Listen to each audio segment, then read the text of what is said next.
మాకు అనుగ్రహించారు. అందుని బట్టి వందనాలు తెలియజేస్తున్నాం తండ్రి. దేవా, ఇక్కడ కూడున్న ప్రతి ఒక్కరి జీవితంలో మీరు చేసిన మేళ్ళన్నింటిని బట్టి మీకు ఈ కృతజ్ఞతాస్తుతులు తెలియజేస్తున్నాం. మరి వాక్య పరిచయంలోనికి వెళ్తుండగా దేవా, ఎందుకొరకు ఈ సన్నిధిలో కూడుకున్నామో ఆ ఉద్దేశం నెరవేరుటకు సహాయం దయచేయమని, కొన్ని మాటలు మేము నేర్చుకొని దేవా మేము తిరిగి మా గృహాలకు వెళ్ళేటట్లు దేవా విన్న మాటల ప్రకారమైన బ్రతుకుని మేము బ్రతుకుటకు సహాయం దయచేయమని, మహిమ ఘనత ప్రభావాలు మీకు ఆరోపిస్తూ ప్రభువైన యేసుక్రీస్తు వారి అతి శ్రేష్టమైన నామంలో ఈ ప్రార్థనా మనవులు అడిగి పొందుకొనిచున్నాం మా తండ్రి, ఆమేన్. మొదటిగా దేవుడిచ్చిన గొప్ప తరుణాన్ని బట్టి దేవాదేవునికి మన ప్రభువు రక్షకుడైన యేసుక్రీస్తు వారి అతి శ్రేష్టమైన నామంలో కృతజ్ఞతాస్తుతులు తెలియజేస్తున్నాను. అలా కూడొచ్చిన మీ అందరికి కూడా ప్రభు పేరిట వందనాలు తెలియజేస్తున్నాను. కీర్తనల గ్రంథము 8వ కీర్తన, కీర్తనల గ్రంథం నుండి 8వ కీర్తన మనం ధ్యానిద్దామండి. యెహోవా మా ప్రభువా, ఆకాశములలో నీ మహిమను కనుపరచువాడా, భూమి అంతటా నీ నామము ఎంత ప్రభావము గలది. శత్రువులను పగ తీర్చుకుని వారిని మాన్పివేయుటకే నీ విరోధులను బట్టి బాలుర యొక్కయు చంటి పిల్లల యొక్కయు స్తుతుల మూలమున నీవు ఒక దుర్గమును స్థాపించున్నావు.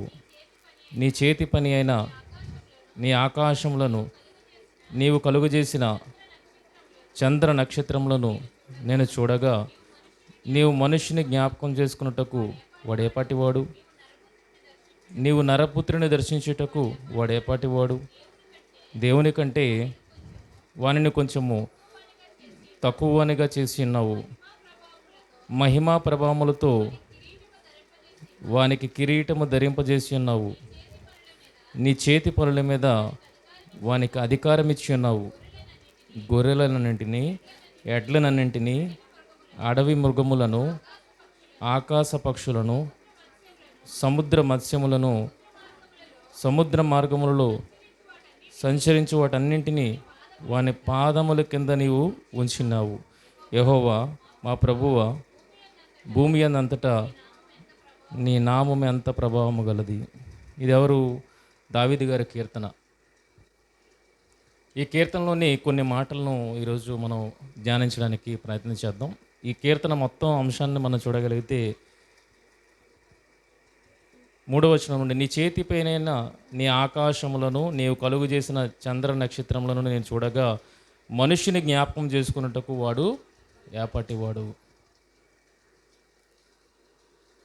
దేవుడు ఇంత గొప్ప సృష్టిని కలుగు చేసి ఆ సృష్టిలో మనిషిని నిర్మించి ఆ మనిషి నుండి అనేక జాతులను దేవుడు ఉద్భవింపజేసి ఆరిన నేల మీద విస్తరించినట్లుగా మనకి కనబడుతుంది. అసలు సృష్టితో పోలిస్తే మనిషి అసలు దేవుడికి కనబడతాడా? సృష్టిలో ఏమున్నదంట? ఆకాశములలో నీ మహిమ కనపరచువాడా. ఒకసారి ఆకాశం కాసి మనం చూడగలిగితే దేవుడి యొక్క గొప్ప సృష్టి అనేది మనకి కనబడుతుంది. ఆ సృష్టి ఎంత పెద్దది అని అంటే, ఆ సృష్టిలో మనిషి అనేవాడు కనబడిన అంత గొప్ప సృష్టి అది. కానీ అంత సృష్టిలో కూడా ఈ దేవుడు ఎవరిని జ్ఞాపకం చేసుకుంటున్నాడు? అంత గొప్ప సృష్టి కూడా కలుగు చేసిన తర్వాత ఆ సృష్టిలో ఎవరిని దేవుడు జ్ఞాపకం చేసుకున్నాడంటే, అసలు కనిపించనిగా ఉన్న మనిషిని ఆయన జ్ఞాపకం చేసుకుంటున్నాడు అన్న విషయం ఇక్కడ అర్థమవుతుంది. నీవు కలుగు చేసిన చంద్ర నక్షత్రంలో నేను చూడగా, నీవు మనుష్యుని జ్ఞాపకం చేసుకున్నట్టుకు వాడు ఏపాటి వాడు. అసలు ఎంత మాత్రం వాడు మనిషి? సృష్టిని కానీ ఈ భూమి మీద ఉన్న ఏమున్నాయి? అడవి మృగములు ఉన్నాయి, ఆకాశ పక్షులు ఉన్నాయి, సముద్ర మత్స్యములు ఉన్నాయి, గొర్రెలు ఉన్నాయి, ఎడ్లున్నాయి. ఎంత విస్తారమైన ఉన్నాయి. భూమి మీద కూడా సంపద చూడగలిగితే, దేవుడి సృష్టిని చూడగలిగితే, భూమి మీద విస్తారమైన సంపద, దేవుడు సృష్టించిన సంపద ఉంది. అలాగే ఆకాశంలో ఆయన చేసిన కోటాను కోట్ల నక్షత్ర రాసులు ఆకాశం ముందు కనబడుతున్నాయి. ఇలాంటి సృష్టి కార్యక్రమం దగ్గర మనిషిని జ్ఞాపకం చేసుకున్నటకు వాడు ఏపాటివాడు, నరపుత్రుని దర్శించుటకు వాడు ఏపాటివాడు. దేవదూత కంటే వానిని కొంచెం తక్కువ అనిగా చేసి ఉన్నావు. కానీ మహిమ ప్రభావములతో వాని కిరీటము ధరింపజేసి ఉన్నావు. ఎంతగా మనిషిని దేవుడు కోరుకోకపోతే ఆయన జ్ఞాపకం చేసుకుంటాడు, ఒకసారి ఆలోచించండి. ఎంతగా కోరుకోవట్లేదు. మనం ఎవరినైనా ఎప్పుడు మిస్ అవుతాం, ఎప్పుడు జ్ఞాపకం చేసుకుంటాం? బాగా అమితమైన వాడిని, ప్రియమైన వాడిని మనం కోల్పోయినప్పుడు వారిని జ్ఞాపకం చేసుకుంటూ ఉంటాం. జ్ఞాపకం చేసుకుంటాం అంటే దాని అర్థం ఏంటి? ప్రియమైన వాడు అని అర్థం, అవునా కదా? కనుక ఈ సృష్టి అంతట్లో చూడగలిగితే మనిషిని జ్ఞాపకం చేసుకుంటూ వాడు ఏపాటి వాడని కీర్తనకారుడు మాట్లాడుతూ ఏమని అంటున్నాడంటే, అయినప్పటికీ కూడా ఆయనకి ఏమి ఇచ్చాడట? మహిమా ప్రభావములతో వానికి కిరీటము ధరింపజేసి ఉన్నావు.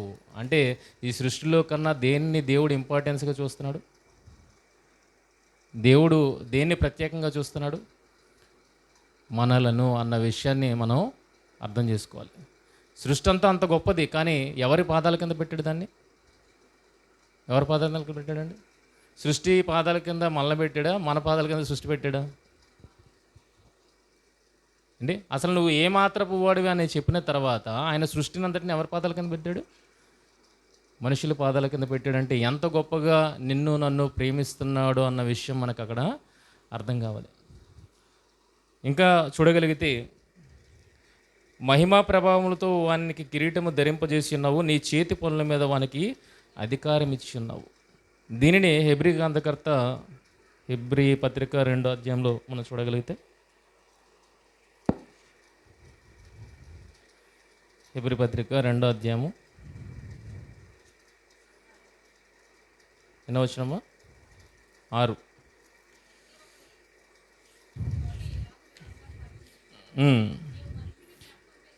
వాడు ఏపాటి వాడు? నరపూర్తిని దర్శించుటకు వాడు ఏపాటి వాడు? నీవు దేవదూతల కంటే వాడిని కొంచెం తక్కువనగా చేసితివి, మహిమా ప్రభావములతో వానికి కిరీటం ధరింపజేసితివి, నీ చేతి పనుల మీద వానికి అధికారం అనుగ్రహించితివి, వాని పాదముల కింద సమస్తమును ఉంచితివి. ఏముంచాడండి? ఏముంచాడట? సమస్తాన్ని ఉంచాడు. ఆ సమస్తంలో ఏముందో తెలుసా మీకు? ఆ సమస్తంలో ఏముందో తెలుసా? ఏమనుకుంటున్నాం సమస్తం అంటే? సమస్తం అంటే ఏమనుకుంటున్నాం? భూమి మీద ఉన్నవేనా? ఎంత గొప్పగా నిన్ను నన్ను దేవుడు ప్రేమించాడన్న విషయాన్ని మీరు అర్థం చేసుకోగలిగితే, ఆయన మన పాదముల కింద ఏముంచాడట? సమస్తం ఉంచాడట. ఆ సమస్తంలో ఏముందో తెలుసా మీకు? నిత్యజీవం కూడా ఉంది. ఆ సమస్తంలో ఏముంది? నిత్యజీవం కూడా ఉన్నది. కానీ ఏ రోజైనా మనం అది ఉన్నదన్న విషయాన్ని అర్థం చేసుకున్నామా? ఆలోచించండి. అందుకే కిందకి మాట్లాడితే ఏమంటున్నాడు? ఆయన సమస్తమును మనకు లోబరిచినప్పుడు మనకు లోబరచకుండా దేనిని విడిచిపెట్టలేదు. ప్రస్తుతం ముందు మనం సమస్తమును మనకు లోబరచబడితే ఇంకనూ చూడలేదు. ఆ విషయంలో యేసుక్రీస్తు వారిని ఒక్కరిని మనం చూడగలుగుతున్నాం. దేన్ని సాధించిన వాడుగా? నిత్య జీవాన్ని సాధించిన వాడుగా ప్రభు అయిన యేసుక్రీస్తు వారిని చూడగలుగుతున్నాం, కానీ మనిషిని ఇంకా చూడలేదు. ఇంకా మనిషికి ఏది తెలియదు? సమస్తమును వాని పాదముల కింద లోబరిచి ఉంచాడంటే ఏది కూడా ఉన్నదన్న విషయం అర్థం కావట్లేదు మనిషికి. ఈ సృష్టికి సంబంధించినవి కాదు, పరసంబంధమైనవి కూడా మనకి లోబరిచాడు. మీరు స్వతంత్రించుకోవచ్చు దానిని. అంత గొప్ప అధికారాన్ని దేవుడు ఇచ్చాడు. కానీ మనిషి దానిని తెలుసుకోక ఏం చేస్తున్నాడంటే కాళ్ళతో తంతున్నాడు దాన్ని. మనిషి తన పాదాలతో తృణీకరిస్తున్నాడు దాన్ని. దేనిని? నిత్య జీవాన్ని. నిత్య జీవాన్ని. ఆ నిత్య జీవాన్ని స్వతంత్రించుకోవడంలో ఎవరున్నారు మనకన్నా ముందు? ప్రస్తుతం మనము సమస్తమును వానికి లోబరచబడి ఇంకనూ చూడలేదు, కానీ దేవుని కృప వలన ఆయన ప్రతి మనుష్యుని కొరకు మరణం అనుభవించినట్లు దూతల కంటే కొంచెం తక్కువగా చేయబడిన యేసు మరణం పొందినందున మహిమా ప్రభావములతో కిరీటము ధరించిన వానుగా ఆయనను మాత్రమే చూస్తున్నాం. కానీ మిగిలిన మనుషులందరూ ఎక్కడికి రావాలని దేవుడు కోరుకుంటున్నాడు? యేసుక్రీస్తు వారిని ఒక్కనే రమ్మని కోరుకున్నాడా? లేదు. ఆకాశం క్రింద ఈ సృష్టిలో ఆరిన నేల మీద ఎంతమంది అయితే తరతరాలుగా వస్తున్నారో వాళ్ళందరూ ఎక్కడికి రావాలని కోరుకుంటున్నాడు? ఎక్కడికి? పరలోకం రావాలని కోరుకుంటున్నాడు. అది కూడా ఎవరి పాదాల కింద పెట్టాడు? మీ పాదాల కిందే. చాలా సులువు అది. ఇంత సృష్టిని లోపరుచుకున్న మనిషి దాన్ని లోపరుచుకోలేడా? ఏది ఈరోజు లోపరుచుకుండా ఉందో చెప్పండి దేవుడి మనిషికి? సూర్యుడి దగ్గరకు కూడా ఏం పంపిస్తున్నాడు? సూర్యుని దగ్గర కూడా రాకెట్ని పంపించగలుగుతున్నాడు. అంత మేధాశక్తిని పెంపొందించుకున్న వాడు. అలాగే భూమి మధ్య భాగానికి అక్కడ ఏముంటుంది? అగ్ని పర్వతాలను సైతము కరగదీయగల మంట భూమి అడుగు భాగంలో ఉంది. అక్కడికి కూడా మనిషి వెళ్ళడానికి ప్రయత్నం చేస్తున్నాడు. ఏది మనిషికి లోబడలేదు చెప్పండి? మరి ఇవన్నీ మనిషి వల్ల సాధ్యమైనది అన్నప్పుడు పరలోకం సాధ్యం కదా? అది వాడి పాదముల కింద పెట్టానన్నాడు. కానీ ఎవడు దాన్ని తృణీకరిస్తున్నారు? మనిషి తృణీకరిస్తున్నాడు. కానీ దేవుడు ఊరకనే ఉన్నాడా? నిన్ను ఏదో ఒక రకంగా రాబట్టుకోవాలన్న ఉద్దేశముతో దేవుడు తన ప్రణాళికను రచిస్తూనే ఉన్నాడు. ప్రియమైన వాళ్ళారా, నిన్ను ఏదో ఒక రకంగా నిన్ను ప్రేమించాడు కనుక నిన్ను జ్ఞాపకం చేసుకుంటున్నాడు. అలా జ్ఞాపకం చేసుకుంటే నిన్ను ఏదో ఒక రకంగా తన యొద్దకు నడిపించుకోవాలన్న ఉద్దేశంతో తాను మాత్రము నిద్రపోవట్లేదు, విశ్రమించట్లేదు. ఏదో ఒక రకంగా నేను నడిపించాలి. ఎక్కడికి? నిత్య జీవానికి, తన యొద్దకు నడిపించడానికి అహర్నిశలు దేవుడు ప్రయాసపడుతున్నవాడుగానే ఉన్నాడు. అదే ఈ కీర్తనలోని ఒక ముఖ్య అంశం. ఏముంది మన పాదముల కింద? నిత్యజీవం కూడా ఉంది. చూడండి 25 మత్తయి సువార్త 25:34 వచనం. మత్తయి సువార్త 25:34 వచనం.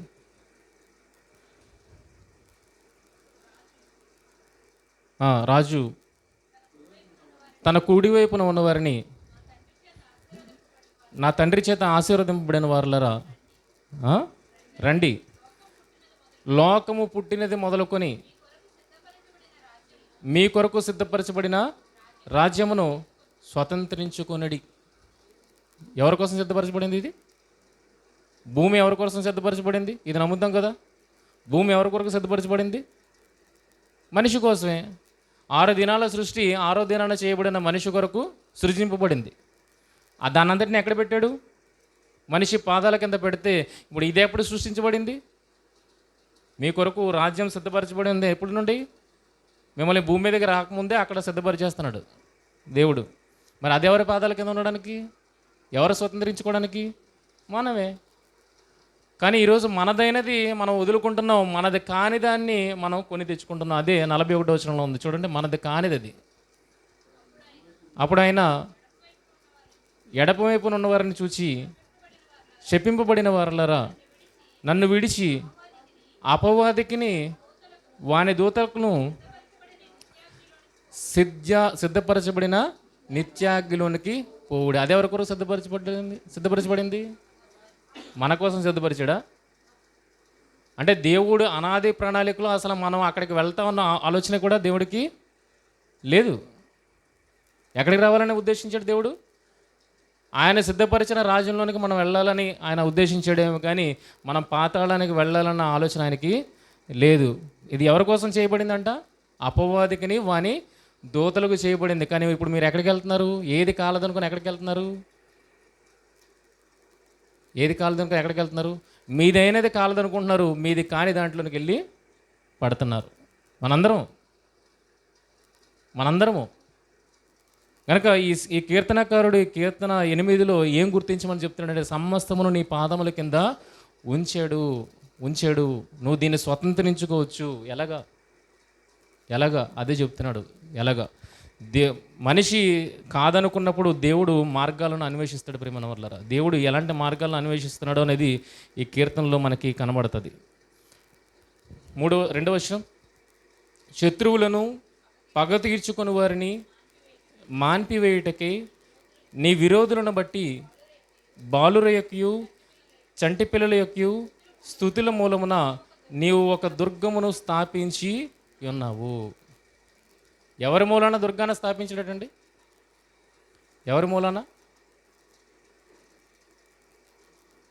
పిల్లలకి పెద్దల సంరక్షణ ఉంటారా? పెద్దలకి పిల్లల సంరక్షణ ఉంటారా? ఏదైనా భయం వచ్చినప్పుడు కానీ, ఏదైనా భయంకరమైన ప్రమాదం వాటిల్లినప్పుడు కానీ ఎవరు ఫ్రంట్లో నించుంటారు ప్రాకారంలాగా? తల్లిదండ్రులా? పిల్లలా? తల్లిదండ్రులు. కానీ ఇక్కడ రివర్స్లో ఉంది చూడండి, శత్రువులను పగ తీర్చుకుని వారిని మాన్పించుటకే నీ విరోధులను బట్టి బాలుర యొక్కయు చంటి పిల్లల యొక్క స్తుతుల మూలమున నీవు ఒక దుర్గమును స్థాపించి ఉన్నావు. ఎవరి మూలాన దుర్గాన్ని స్థాపించాడట? అర్థమవుతుందా? అర్థం చేసుకోవడానికి ప్రయత్నించండి. ఎవరి మూలాన దుర్గాన్ని స్థాపిస్తున్నాడంటే ఒక దుర్గము. రాణి రుద్రమదేవి అన్న కథ అందరూ చదువుకున్నారు కదా. రాణి రుద్రమదేవి ఎలాంటి దుర్గాన్ని కట్టించింది ఆవిడ? బ్రిటిష్ వారి ఫిరంగులను సైతం తిప్పుకొట్టేంత దుర్భేద్యమైన, అంటే దాన్ని ఛేదించడం అనమాట, దుర్భేద్యమైన దుర్గాన్ని రాణి రుద్రమదేవి కట్టింది. అంటే తనున్న పట్టణాన్ని కాపాడే ఒక గొప్ప ప్రాకారం. దాన్ని ఎవరు ఛేదించలేరు. మరి కథలుగా రాణి రుద్రమదేవి కట్టించిన దుర్గం కోసం మనం మాట్లాడుకున్నప్పుడు దేవుడు కూడా ఎలాంటి దుర్గాన్ని స్థాపిస్తాడట? దాన్ని ఎవరితో స్థాపిస్తాడట చూడండి. నీ విరోధులను బట్టి బాలురి యొక్కయు చంటి పిల్లల యొక్కయు స్తుతుల మూలమున నీవు ఒక దుర్గమును స్థాపించి ఉన్నావు. అంటే పిల్లలకి పెద్దలు ప్రొటెక్షన్ అవుతారు, కానీ పెద్దలకి పిల్లలు ఎక్కడైనా ప్రొటెక్షన్ అవుతారా? ఆలోచించండి. ఏ కుటుంబంలోనైనా ఇది సాధ్యమా? పిల్లలు తండ్రులు ప్రొటెక్షన్గా ఉండడం? ఎవరు?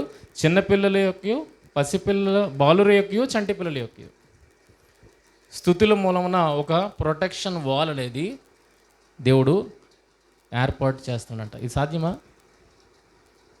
సాధ్యం? మనుషులుగా మనం ఆలోచిస్తే ఇది అసాధ్యంగా కనబడుతుంది, కానీ దేవుని వాక్య ప్రకారమైన ఆలోచన కలిగి ఉంటే ఇది సాధ్యము అన్న విషయము కనబడుతుంది. ఇదంతా ఎందుకు ఏర్పాటు చేస్తున్నాడు? ఇదంతా ఎందుకు ఏర్పాటు చేస్తున్నాడు? నీ విరోధులను బట్టి. ఎవరు విరోధి? ఎవరు విరోధి? ఇంతవరకు ఎవరి కోసం మాట్లాడుకున్నాం? మన కొరకు సిద్ధపరచబడినది దాంట్లోనికి మనం ప్రవేశిస్తున్నాం. అది ఎవరి కోసం సిద్ధపరచబడింది? అపవాది దాని అనుచరులకు. అపవాది దాని అనుచరులకు అది సిద్ధపరిస్తే మన కొరకు సిద్ధపరిచే దాంట్లో మనం ప్రవేశించకుండా ఎందులోకి వెళ్ళిపోతున్నాం? తోయబడుతున్నాం, పాతాళంలోనికి తోయబడుతున్నాం. దేనిని బట్టి? మన శత్రువును బట్టి. ఎవడు? అపవాది. అపవాదికి ఏది ఇష్టం లేదు? దేవుని కుమారులు ఎక్కడికి వెళ్ళడం ఇష్టం లేదు? పరలోక రాజ్యాన్ని స్వతంత్రించుకోవడం అనేది దానికి ఇష్టం లేదు. కనుక మనందరినీ ఎక్కడికి నడిపించడానికి ప్రయత్నం చేస్తుంది? పాతాళానికి. కనుక దాని నుండి తప్పించబడడానికి దేవుడు ఒక చక్కటి ప్రణాళికను రచించినట్లు ఇక్కడ మనకు కనబడుతుంది. ఏమనంటే, శత్రువులను పగ తీర్చుకున్న వారిని మాన్పించుటకే నీ విరోధులను బట్టి బాలుర యొక్కయు చంటి పిల్లల యొక్కయు స్తుతుల మూలమున నీవు ఒక దుర్గమును స్థాపించి ఉన్నావు. అంత గొప్ప అపవాది నుండి తప్పింపబడడానికి దేవుడు ఎవరిని చూస్ చేసుకున్నాడు అండి? అంత గొప్ప అపవాది, మరణ బలం గలవాడు. అలాంటి వాడి నుండి మనలను రక్షించడానికి ఎవరిని చూస్ చేసుకున్నాడు దేవుడు? పిల్లల్ని చూస్ చేసుకున్నాడంట. సాధ్యమేనా? అది సాధ్యమేనా? ఎలా సాధ్యం అనేది మనం దీన్ని అర్థం చేసుకోవడానికి ప్రయత్నం చేద్దాం. ప్రియమైన వల్ల శత్రువులను పగ తీర్చుకున్న వారిని మాన్పించుటకే నీ విరోధులను బట్టి బాలురి యొక్క చంటి పిల్లల యొక్క స్తుతుల మూలమున నీవు ఒక దుర్గమును స్థాపించుకున్నావు. ఏంట దుర్గము? దుర్గం ఏం చేస్తుంది? రక్షణ ఇస్తుంది.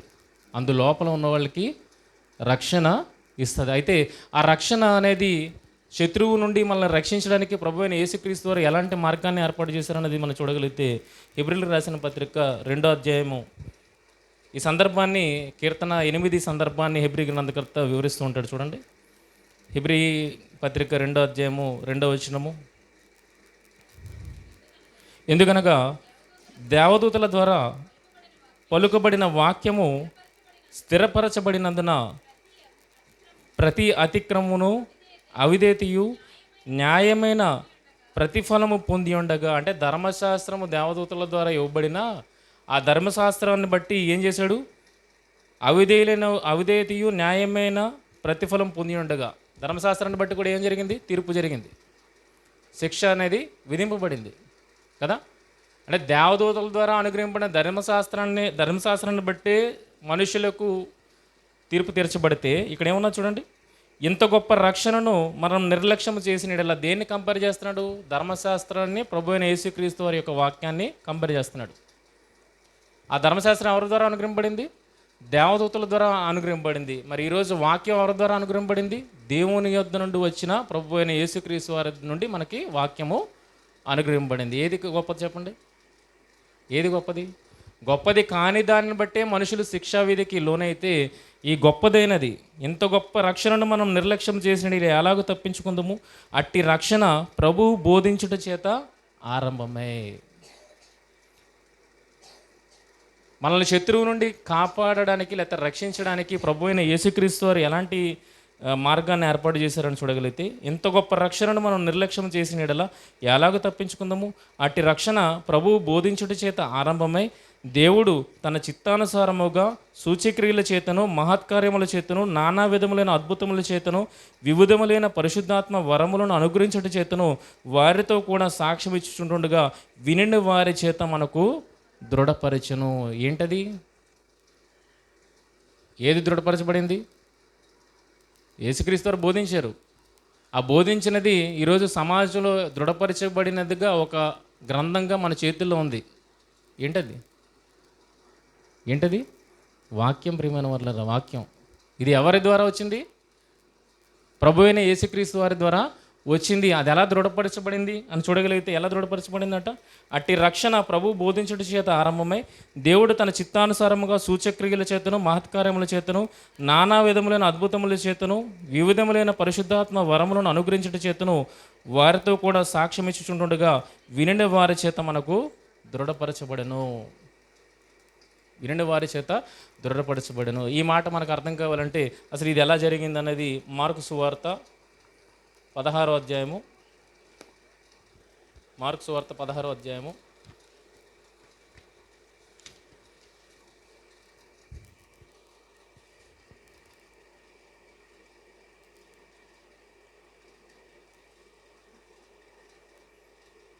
20వ వచనం 19వ వచనం. ఇలాగ ప్రభు అయిన యేసు వారితో మాట్లాడిన తర్వాత పరమునకు చేర్చుకొనబడి దేవుని కుడిపార్శ్వమున ఆసీనుడయ్యెను. వారు బయలుదేరి వాక్యం అంతటా ప్రకటించిరి. ప్రభువు వారికి సహకారి ఉండి వెనువెంటన జరుగుచూ వచ్చిన సూచక్రియల వలన వాక్యమును స్థిరపరచుచుండెను. వాక్యమును స్థిరపరచుచుండెను. ఎవరు ప్రకటిస్తుండగా వాక్యాన్ని స్థిరపరచడండి? ఎవరు ప్రకటిస్తుండగా ఈ వాక్యాన్ని సూచక్రియల చేత అద్భుత కార్యాల చేత దీన్ని దృఢపరిచాడు? వినిన వారి ద్వారా దృఢపరిచాడు శిష్యులు. కనుక ఒక దుర్గము అన్నాడు. దుర్గము ఏం చేస్తుందంటే లోపల ఉన్న వాళ్ళని ఎలా సంరక్షిస్తుందో ఈరోజు అపవాది నుండి మనల్ని సంరక్షించడానికి ప్రభు అయిన యేసుక్రీస్తు వారు మనకు ఏమిచ్చారు? వాక్యం అనే కంచెను ఇచ్చారు. వాక్యం అనే కంచెనిచ్చారు. ఈ వాక్యం అనే కంచె ఎలా దృఢపరచబడిందన్న విషయం చూడగలిగితే, వాక్యమంతా శిష్యులు ప్రకటించారు. వారు బయలుదేరి వాక్యమంతటా ప్రకటించిరి. ప్రభువు వారికి సహకారుడు ఉండి వెనువెంటనే జరుగుచూ వచ్చిన సూచక్రియల వలన వాక్యమును స్థిరపరచుచుండెను. హెబ్రీ పత్రిక ఇది ఒకటే. హెబ్రీ పత్రిక 2వ అధ్యాయంలో ఏదైతే చదువుకున్నామో వచనము ఇది ఒకటే. అయితే ఈ గొప్ప రక్షణ వలయాన్ని ఏర్పాటు చేస్తున్న దాంట్లో ఇప్పుడు ఎవరు కనబడుతున్నారు మనకి? ఇక్కడ ప్రభువైన యేసుక్రీస్తు వారి తర్వాత శిష్యులు కనబడుతున్నారు. శిష్యులు పెద్దోళ్ళ చిన్నోళ్ళ? శిష్యులు పెద్దోళ్ళ చిన్నోళ్ళ? కానీ చూస్తుంటే ఇక్కడ పెద్దోళ్ళు కనబడుతున్నారు. అక్కడ కీర్తనలు ఏమన్నాడు? బాలురయ్యకియు శత్రువులను పగ తీర్చుకుని వారిని మాన్పివేయుటకే నీ విరోధులను బట్టి బాలురయ్యకియు చంటి పిల్లల యొక్క స్తుతుల మూలమున నీవు ఒక దుర్గమును స్థాపించి ఉన్నావు. ఇక్కడేమొచ్చి బాలురు చంటి పిల్లలు అంటున్నాడు. ఇక్కడెవరున్నారు?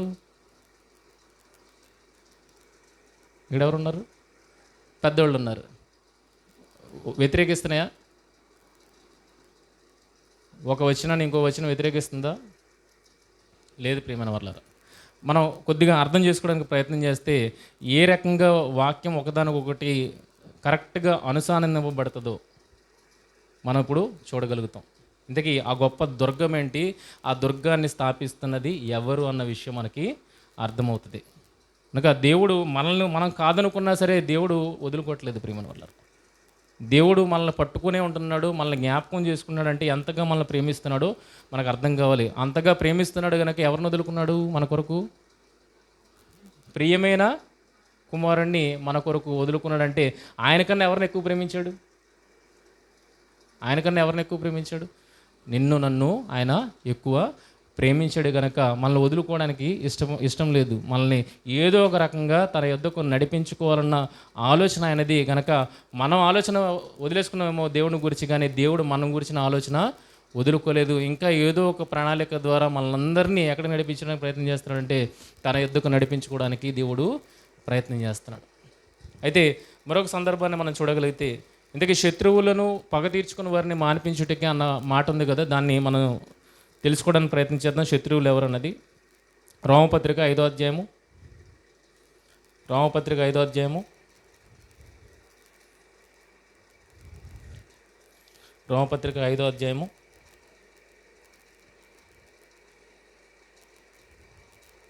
6వ వచనం నుండి, ఎలైనగా మనం ఇంకా బలహీనమై ఉండగా క్రీస్తు యుక్త కాలమున భక్తిహీనుల కొరకు చనిపోయాను. నీతిమంతులకు సైతము ఒకడు చనిపోవట అరుదు. మంచివాని కొరకు ఎవడైనా ఒకవేళ చనిపోవ తెగింపవచ్చును. అయితే దేవుడు మన ఎడల తన ప్రేమను వెల్లడిపరుచుచున్నాడు. ఎట్లనగా మనం ఇంకను పాపులమై ఉండగానే క్రీస్తు మన కొరకు చనిపోయాను. కాబట్టి ఆయన రక్తం వలన ఇప్పుడు నీతిమంతులముగా తీర్చబడి మరింత నిశ్చయముగా ఆయన ద్వారా ఉగ్రత నుండి రక్షింపబడదుము.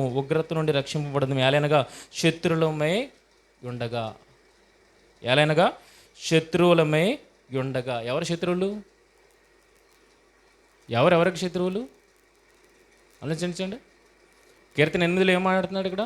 శత్రువులను పగ తీర్చుకున్న వారిని మాన్పివేయుటకే. ఏది ఉండకూడదు భూమి మీద? ఏది ఉండకూడదు భూమి మీద? శత్రుత్వం ఉండకూడదు, పగ తీర్చుకునేది ఉండకూడదు. అందుకే శత్రువులు ఎవరు? ఎవరెవరికి శత్రువులు అని చూడగలిగితే, ఎలైనగా శత్రువులమే ఉండగా. ఎవరు? మనమే. ఎవరికి శత్రువులు? దేవుడికి. ఎందుకంటే దేవుడిని వదిలేసి మనం ఎక్కడికి తిరిగాం? లోకాన్ని పట్టుకొని తిరుగుతున్నాం. అందుకే యాకోబు పత్రికలో ఏమన్నాడు? ఈ లోక స్నేహము దేవునితో వైరమని మీరు ఎరుగరా? కనుక మనం ఎవరిని విడిచి ఎవరిని పట్టుకున్నాం? దేవుడు సర్వాన్ని సృష్టించి అది మనం పాదాల పెడితే మనం దాన్ని ఎక్కడ తీసుకుని వచ్చి పెట్టుకున్నాం? దేవుణ్ణి విడిచిపెట్టి. అసలు దేవుణ్ణి మన తల మీద పెట్టుకుని ఊరేగాలి. అలాంటిది మనం దేన్ని పెట్టుకుని ఊరేగుతున్నాం? తల మీద మన పాదాల కింద ఉన్నది తీసుకుని వచ్చి తల మీద పెట్టుకొని ఊరేగుతున్నాం ప్రియమైన వాళ్ళారా. మరి దేవుడికి విరోధం కాదా? ఆలోచించండి. ఎవరిని ఎక్కడ పెట్టుకోవాలి? దేవుణ్ణి నెత్తి మీద పెట్టుకోవాలి. ఎందుకంటే ఆయనే సృష్టించాడు. అది మనకు కూడా తెలుసు, ఆయనే సృష్టించాడని. కానీ అలా సృష్టించిన దాన్ని బట్టి దేవుణ్ణి మన తల మీద మోసుకొని వెళ్ళాల్సింది పోగా మనం దేన్ని మోసుకుని వెళ్తున్నాం? కాళ్ళ కింద ఉండాల్సిన దాన్ని మనం ఎక్కడ పెట్టుకున్నాం? తల మీద పెట్టుకున్నాం. ఆ రకంగా ఎవరికి శత్రువులయ్యాం? దేవునికి శత్రువులయ్యాం. ఎలైనగా శత్రువులమే ఉండగా ఆయన కుమారుని మరణము ద్వారా మనము దేవునితో సమాధానపరచబడిన ఎడల సమాధానపరచబడిన వారమే ఆయన జీవించుట చేత మరణిశ్చయముగా రక్షింపబడదము. శత్రువులు ఎవరు? దేవుడికి మనమే. కనుక దానిని మాన్పించాలనుకున్నాడు. దేవునితో సమాధానపరచాలనుకున్నాడు. నాతో సమాధాన పడండి మొదట. అర్థమవుతుందా? వినండి అమ్మా, బాగుంటుంది. శత్రువులను పగ తీర్చుకుని వారిని మాన్పించుటకే. పగ తీర్చుకుని వారిని, శత్రువులు మనమే. ఇంకా పగ తీర్చుకున్న వారిని విషయాన్ని చూడగలిగితే అపోస్తల కార్యములు 14వ అధ్యాయము, అపోస్తల కార్యములు 14వ అధ్యాయము 1వ వచనం నుండి చూడగలిగితే,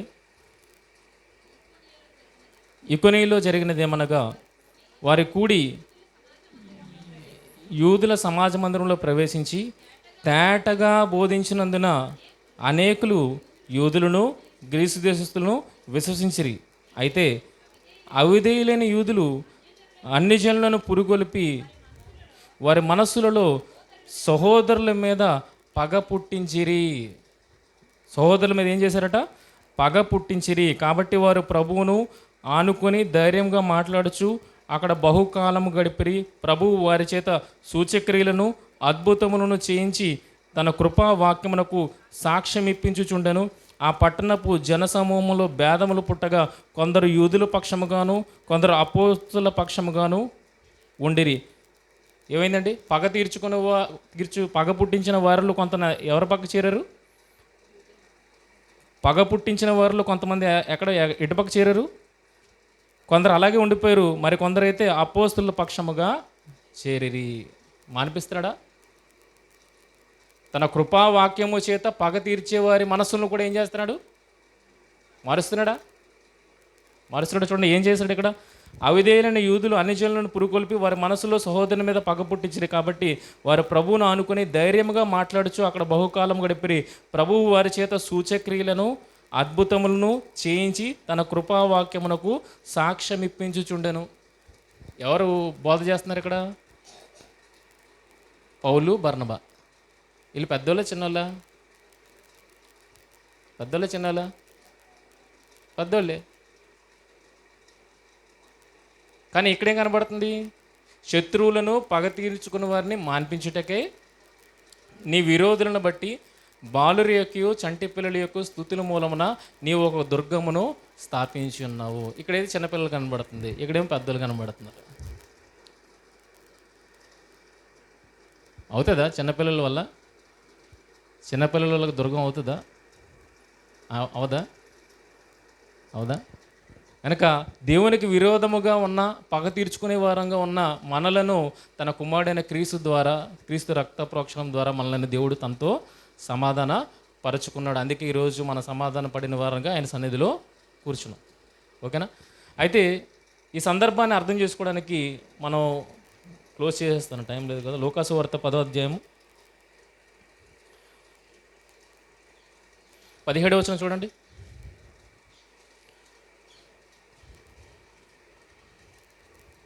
లూకాసు వార్త 10వ అధ్యాయం 1వ వచనము. అటు తర్వాత ప్రభువు 70 మంది ఇతరులను నియమించి తాను వెళ్ళబో ప్రతి ఊరికిని ప్రతి చోటికిని తనకంటే ముందు ఇద్దరినిగా పంపినప్పుడు ఆయన వారితో ఇట్లనను అని చెబుతూ వారిని పరిశుద్ధాత్మ అనుగ్రహించి వారిని పంపించినట్టుగా మనకు కనబడుతుంది. ఓకేనా? 70 మంది శిష్యులు. ఏంటంటే 70 మంది శిష్యులని ఇద్దరిద్దరుగా చెప్పిన పట్టణాలన్నిటికీ ఆయన పంపించి సువార్త ప్రకటన చేయమని చెప్పాడు. అలా చెప్పిన తర్వాత వాళ్ళు రిటర్న్ వచ్చి ఏమని అంటున్నారు చూడండి. 17వ వచనంలో ఆ 70 మంది శిష్యులు సంతోషంతో తిరిగి వచ్చి, ప్రభువా, దయ్యములు కూడా నీ నామము వలన మాకు లోబడుచున్నవని చెప్పగా ఆయన సాతాను అది అవసరం లేదండి. 70 మంది శిష్యులు సంతోషంతో తిరిగి వచ్చి, ప్రభువా, దయ్యములు కూడా నీ నామమున మాకు లోబడుచున్నవని చెప్పగా, అంటే వాళ్ళు వెళ్ళిన తర్వాత ప్రభువు వారికి రిపోర్ట్ ఇస్తున్నారు. నువ్వు ఇచ్చిన పరిశుద్ధాత్మ శక్తి ద్వారా మేము ఏ కార్యక్రమాలు పట్టణంలో చేసాము, దానివల్ల ఏమేమి జరుగుతుందన్న విషయాన్ని ఇక్కడ యేసుక్రీస్తు వారికి బోధించడం అనేది జరుగుతుంది. అయితే శిష్యులు ఏం చేశారు? 13వ వచనంలో చూడండి. శిష్యులు రిపోర్ట్ ఇచ్చిన తర్వాత యేసుక్రీస్తు వారు మాట్లాడుతున్నారు. అయ్యో కొరాజీనా, అయ్యో బేత్సయిదా, మీ మధ్య చేయబడిన అద్భుతములు తూరు సీదోను పట్టణంలో చేయబడిన ఆ పట్టణంలో వారు పూర్వమే గోనెపట్ట కట్టుకొని బూడిద వేసుకొని కూర్చుండి మారు మనసు పొంది ఎందురు.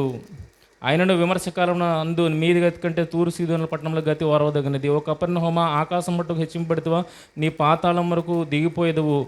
మీ మాట వినివాడు నా మాట వినును, మిమ్మల్ని నిరాకరించేవాడు నన్ను నిరాకరించును, నన్ను నిరాకరించేవాడు నన్ను పంపిన వారిని నిరాకరించును. అంటే వీళ్ళ ద్వారా ఏం జరుగుతుందనంటే అపవాదికి అడ్డుకట్ట ఏర్పడుతుంది. వీళ్ళ ప్రకటన ద్వారా ఏమవుతుంది? 70 మంది శిష్యులు సంతోషంతో తిరిగి వచ్చి, ప్రభువా, దయ్యములు కూడా నీ నామమున మాకు లోబడుచున్నవి. అంటే వీళ్ళు ప్రకటన ద్వారా దేనికి అడ్డుకట్ట వేస్తున్నారు? వీళ్ళ ప్రకటన ద్వారా దేనికి అడ్డుకట్ట వేస్తున్నారు? అపవాదికి అడ్డుకట్ట వేస్తున్నారు. అదే కదా దేవుడి ప్రణాళిక. అదే కదా మనల్ని అందరినీ ఎవరి నుండి రక్షించాలి? శత్రువు నుండి రక్షించాలి, విరోధి నుండి మనల్ని రక్షించాలి. ఆ విరోధి నుండి రక్షించడానికి ఇక్కడ ఏం చేస్తున్నారు? వీళ్ళు ఏం చేస్తున్నారు? సమాజంలో నుండి ఏది వెళ్ళగొడుతున్నారు? దయ్యములను వెళ్ళగొడుతున్నారు. ప్రియమైన వారలారా, ఇప్పుడు ఈ 70 మంది పెద్దోళ్ళ చిన్నోళ్ళ? 70 మంది పెద్దోళ్ళ చిన్నోళ్ళ? వాక్యము ద్వారా మనలో ఉన్న దయ్యాన్ని వెళ్ళగొడుతూ మనకు ఒక రక్షణ కవచాన్ని వారు ఏర్పాటు చేస్తున్నారు. ఇంతకీ ఏర్పాటు చేసింది ఎవరు? 70 మంది శిష్యులు. వాళ్ళందరూ పెద్దోళ్ళేనా? ఇప్పుడు చదవండి కిందకి ఏముంటుందో. 21వ వచనం. ఆ గడియలోనే యేసు పరిశుద్ధాత్మ యందు బహుగా ఆనందించి, తండ్రి, ఆకాశమునకును భూమికిని ప్రభువా, నీవు జ్ఞానులకును వివేకులకు ఈ సంగతులు మరుగు చేసి పసిబాలురకు బయలుపరిచినావని నిన్ను స్తుతించుచున్నాను. ఎవరు పసిబాలురు? ఎవరు పసిబాలురు? ఎవరిని గురించి మాట్లాడుతున్నాడు ఇది? ఎవరినైతే 70 మంది శిష్యులను పంపించాడో ఇంకా 12 మంది శిష్యులు ఉన్నారు ఆయనకి. 70 మంది కాకుండా ఇంకా 12 మంది శిష్యులు ఉన్నారు. ఆ శిష్యులను పంపించిన తర్వాత వాళ్ళు ఇచ్చిన రిపోర్ట్ని బట్టి 21వ వచనంలో ఆయన ఏం మాట్లాడుతున్నాడు? ఆ గడియలోనే యేసు పరిశుద్ధాత్మయందు బహుగా ఆనందించి, తండ్రి, ఆకాశమునకును భూమికిని ప్రభువా, నీవు జ్ఞానులకును వివేకులకును ఈ సంగతులను మరుగు చేసి పసిబాలురకు బయలుపరిచినావని నిన్ను స్తుతించుచున్నాను. ఎవరంటున్నాడు పసిబాలురని? ఎవరినంటున్నాడండి? ఇందాక సాధ్యం కాదనుకున్నాం, కానీ ఇక్కడ ఏం చూపెడుతున్నాడు? ఇవన్నీ కార్యాలు జరిగిస్తున్నది పెద్దలే, కానీ వాళ్ళని ఎలా పోలుస్తున్నాడు? పసి బాలురతో పోలుస్తున్నాడు. ప్రేమనాలు పసి బాలురతో. ఇంతకీ కీర్తన యొక్క మెయిన్ ఉద్దేశము మనకి యేసుక్రీస్తు వారి మాటలను అర్థం కావడానికి లూకాసు వార్త, మత్తయి సువార్త 21వ అధ్యాయము 16వ వచనము. మత్తయి సువార్త 21వ అధ్యాయం 16వ వచనము. 21:16. ఆ పై సందర్భం మనందరికీ తెలుసు. యేసుక్రీస్తు వారు గాడిద పిల్లనెక్కి యెరూషలేములో రాజుగా వెళుతున్నప్పుడు హోసన్నా హోసన్నా కీర్తనలో ఆయన వారి జనసమూహము పాడుతున్నారు. హోసన్నా హోసన్నా కీర్తనలు వారు పాడుతున్నారు. అలా పాడుతున్నప్పుడు గిట్టన వాళ్ళు ఉంటారు కదా, ఆ గిట్టన వాళ్ళు ఏమంటున్నారు? వీళ్ళ నోర్లు మూయించాను అంటున్నారు ప్రభుకి. ఆవిడ ప్రభువు గారు ఏమంటున్నారు? ప్రభు ఏమంటున్నారు చూడండి, చదవండి 16వ వచనం. వీరు చెప్పుచున్నది వినుచున్నావా? ఆయనను అడిగిరి. అందుకు యేసు, వినుచున్నాను, బాలురయ్యకయు చంటి పిల్లల యొక్కయు నోట స్తోత్రము సిద్ధింప చేసితివి అని మాట మీరెన్నడూనూ చదువలేదా అని వారితో చెప్పాను. చాలు, ఇక్కడ మీకేమొచ్చింది? ఒక క్లారిటీ వచ్చిందా? ఇప్పుడు యేసుక్రీస్తు వారిని వెంబడిస్తుంది ఎవరు? యెరూషలేము ప్రాంతంలో యేసుక్రీస్తు వారి వెంట వస్తుంది ఎవరు? ఆయన శిష్యులు కూడా వస్తున్నారు కదా. ఎవరు పాడతారు? హోసన్నా హోసన్నా ఆయన అంగీకరించిన వాళ్ళే కదా. ఇప్పుడు వాళ్ళ పెద్దవాళ్ళు అన్న విషయం మీకు తెలియాలంటే లూకాసు వార్త 19వ అధ్యాయము 38-39 వచనాలు చూడండి. లూకాసు వార్త 19వ అధ్యాయము 38-39 వచనాలు.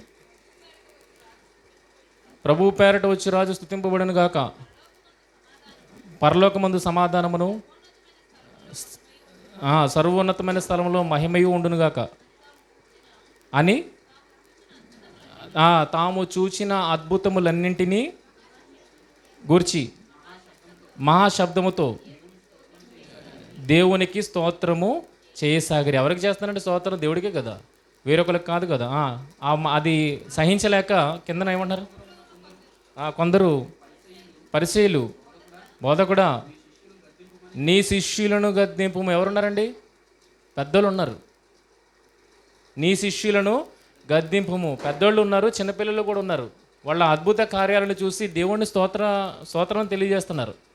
కనుక ఇందులో పెద్దోళ్ళు ఉన్నారు, చిన్నపిల్లలు కూడా ఉన్నారు. ఆ మాటకి విని సహించలేక వాళ్ళ చెవులకు అది నచ్చక ఏమన్నారంటే నోరు మూయించి అన్నారు. నోరు మూయించి అన్నప్పుడు యేసుక్రీస్తు వారు మాట మాట్లాడుతున్నారు. ఏమని అంటున్నారు? మీరు ధర్మశాస్త్రాన్ని చదువుతూ ఉంటారు కదా, ధర్మశాస్త్రాన్ని బట్టి తీర్పు తీరుస్తూ ఉంటారు కదా. అదే ధర్మశాస్త్రంలో ఏముంది?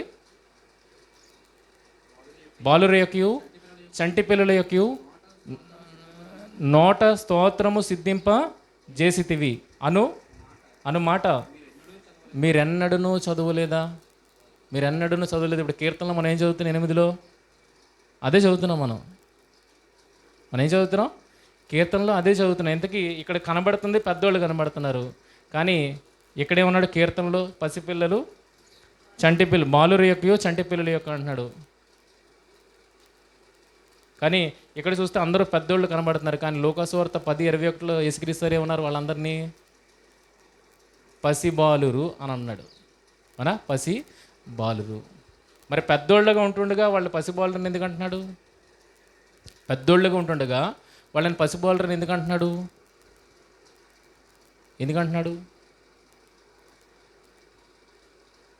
పరలోక రాజ్యం వెళ్ళాలంటే ఎలా ఉండాలన్నాడు? మనందరం పరలోక రాజ్యం వెళ్ళాలంటే ఎలా ఉండాలన్నాడు?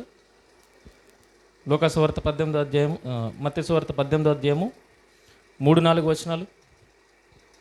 మత్తయి సువార్త 18వ అధ్యాయం 3-4 వచనాలు. మీరు మార్పు నొంది బిడ్డల వంటి వారైతేనే కానీ పరలోక రాజ్యంలో ప్రవేశింపరని మీతో నిశ్చయముగా చెప్పుచున్నాను. అంటే మనల్ని అందరినీ, పెద్దలైన మనల్ని అందరినీ ఎలా మారమంటున్నాడు? పెద్దలైన మనల్ని అందరూ ఎలా మారమంటున్నాడు?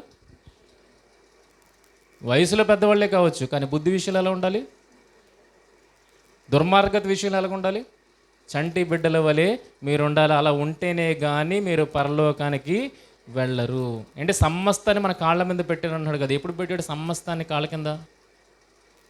మనం భూమి మీదకి వచ్చినప్పటికీ, భూమి మీదకి మనం తల్లి గర్భంలో నుండి భూమి మీదకి ప్రవేశించినప్పటికీ మన పాదాల కింద ఏముంది? సమస్తాన్ని పెట్టే కదా పంపించాడు. అంటే ఏ స్థితిలో పంపించాడు? ఏ స్థితిలో మన పాదముల కింద సమస్తం ఉందో ఆలోచించండి. మన పాదముల కింద సమస్తం ఏ స్థితిలో ఉన్నప్పుడు ఉంది? పసిబిడ్డలముగా ఉన్నప్పుడు ఉన్నది. కానీ దాన్ని మనమే తృణీకరించి కాలదనుకున్నాం. ఎప్పుడు పెద్ద అయిన తర్వాత దేవునికి విరోధంగా మారి, మళ్ళా అది మన కాళ్ళ కిందకి రావాలంటే మనం ఎలా మారిపోవాలి? మొదటి స్థితిలో ఏదైతే పెట్టాడో మన కాళ్ళ కింద, మళ్ళీ అది మన కాళ్ళ కిందకి రావాలంటే ఎక్కడికి వెళ్ళిపోవాలి? మనం పసిబిడ్డల స్థాయికి వెళ్తేనే అది మన కాళ్ళ కిందకి వస్తుంది. అర్థమవుతుందా? అర్థం కాలేదు. నువ్వు పుట్టినప్పుడు తల్లి గర్భంలో నుండి బయటకు వచ్చినప్పుడు నీ పాదాల కింద సమస్తాన్ని పెట్టాడు. పెడతాడన్న వాగ్దానంతో నువ్వు వచ్చావు భూమి మీదకి. మరి ఈరోజు అది కోల్పోతున్నావు అంటే, ఎదిగిన క్రమంలో నేను పెద్దవాడిని, దేవుడి కన్నా గొప్పవాడిని అన్న స్థాయికి నువ్వు ఎప్పుడైతే వచ్చేసావు నీ నుండి అది తీసివేయబడింది. ఇప్పుడు మళ్ళా దీనికి నీ పాదాల కిందకి రావాలంటే నువ్వు ఎలా మారాలి? ఏ స్థాయిలో అయితే నేను ఉంచానో అదే స్థాయిలో మళ్ళీ నువ్వు ఇక్కడ ఉండగలిగితే నీకు అన్నింటినీ నీ కాళ్ళ కింద పెడతానని అంటున్నాడు. కనుక ఎలా మారమంటున్నాడు? పసిబిడ్డలుగా మారమంటున్నాడు. ముగింపు మాటగా మనం చూడగలిగితే కొరింథీయులకు రాసిన మొదటి పత్రిక 14:20.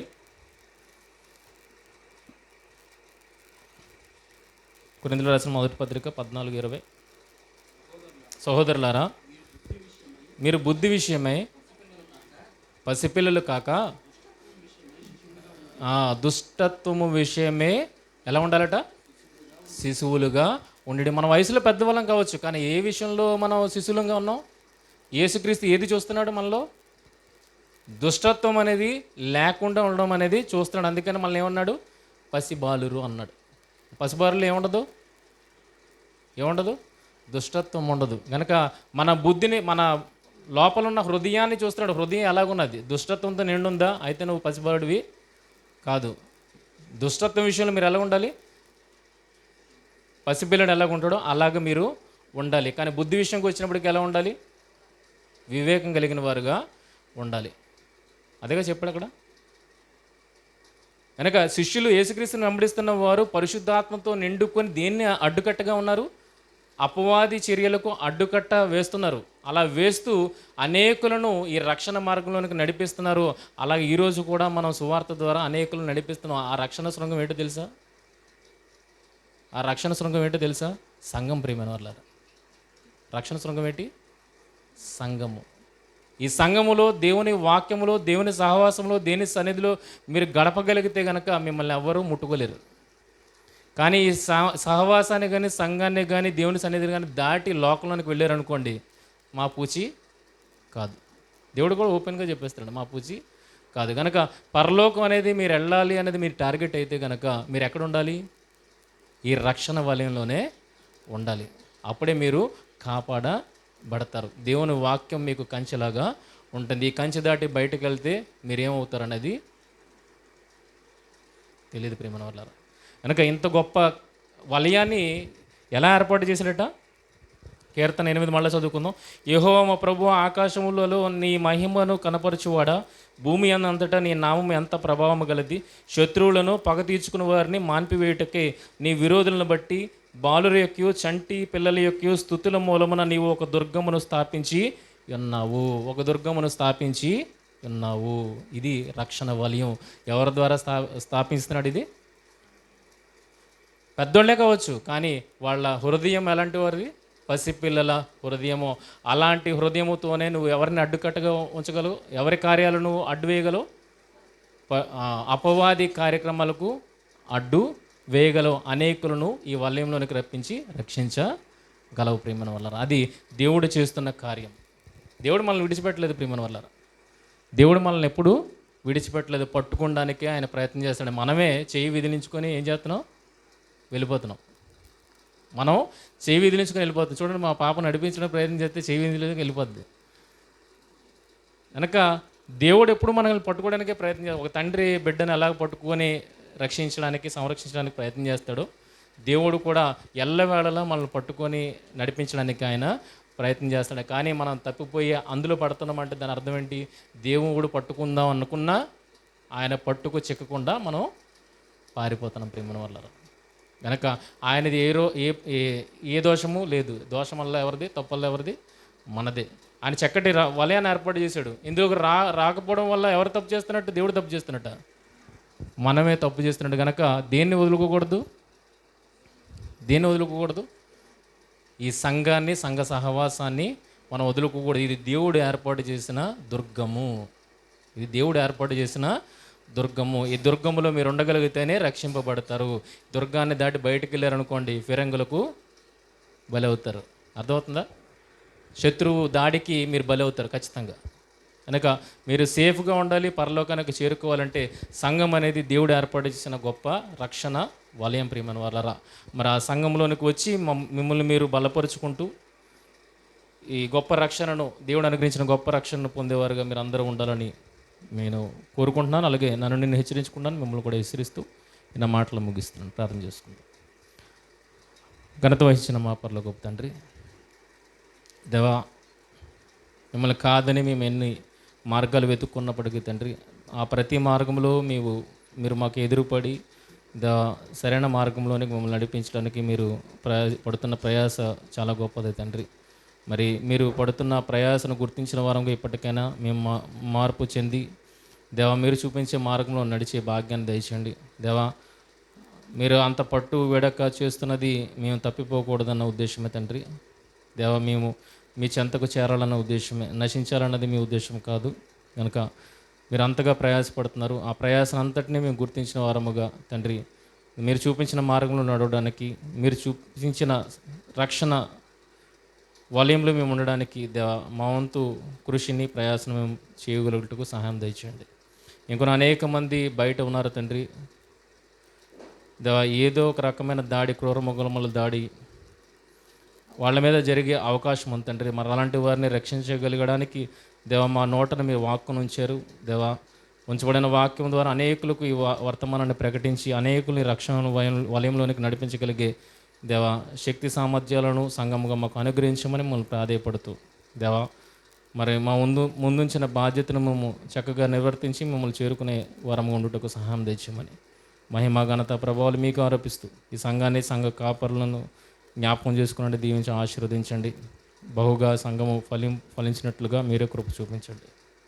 అలాగే ఈరోజు ఎక్కడెక్కడైతే ఆరాధనలు జరుగుతున్నాయి, ప్రతి ఆరాధన మీకు మహిమకరంగాను, వచ్చిన మీ పిల్లల జీవితాలకు ప్రయోజనకరంగాను, అలాగే మేలుకరంగాను ప్రతి ఆరాధన పరిణమించినట్లుగా మీరే సహాయం దయచేయమని, మీరే ఆధిక్యతను నొందమని మహిమ ఘనత ప్రభావాలు మీకు ఆరోపిస్తూ ప్రభువైన యేసుక్రీస్తు వారి అతి శ్రేష్టమైన నామంలో ఈ ప్రార్థన మనవులు అడిగి వేడుకొంచున్నాము తండ్రి.